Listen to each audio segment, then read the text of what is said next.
ആലുവയിൽ 4 പേരുടെ മാല പൊട്ടിച്ച മോഷ്ടാക്കൾ പിടിയിൽ. ഉത്തർപ്രദേശ് ഡൽഹി സ്വദേശികളെയാണ് പിടികൂടിയത്. മോഷ്ടാക്കൾ ഇന്ന് പുലർച്ചെയാണ് ആലുവയിലെത്തിയത്. പ്രതികൾ ഒരു ബൈക്ക് മോഷ്ടിക്കുകയും ചെയ്തു. സൈഫുനിസ അലിയാറുണ്ട് വിവരങ്ങളുമായി. സൈഫുനിസ, എങ്ങനെയാണ് ഇവരെ പിടികൂടാൻ കഴിഞ്ഞത്? വിശദാംശം. അതിൽ മഴക്കാലത്ത് മാല പൊട്ടിക്കാൻ ഇറങ്ങിയ മോഷ്ടാക്കളെയാണ് ഇന്ന് ആലുവയിൽ റൂറൽ പോലീസ് സാഹസികമായി പിടികൂടിയത്. ഇവർ ആലുവയിൽ രാവിലെ ഡൽഹിയിൽ നിന്ന് ആലുവ റെയിൽവേ സ്റ്റേഷനിൽ വന്ന് ഇറങ്ങിയതാണ്.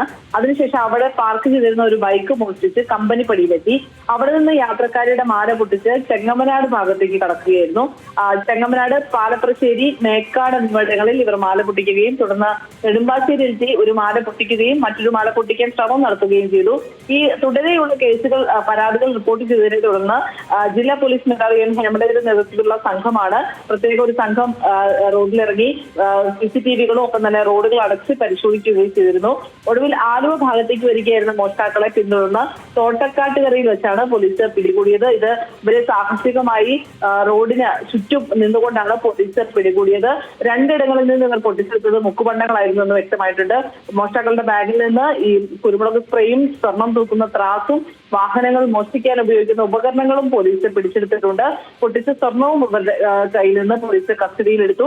രാവിലെ വന്നിറങ്ങിയിട്ട് മാല മോഷ്ടിച്ച് മാലകൾ ഈ മോഷണം നടത്തി വൈകിട്ട് തിരിച്ചു പോകുക എന്നുള്ളതായിരുന്നു ഇവരുടെ പദ്ധതി. ഇവർ ഡൽഹിയിൽ വിവിധ കേസുകളിൽ പ്രതിയാണ്. വധശ്രമം കേസുകളടക്കം പ്രതിയായവരാണ്.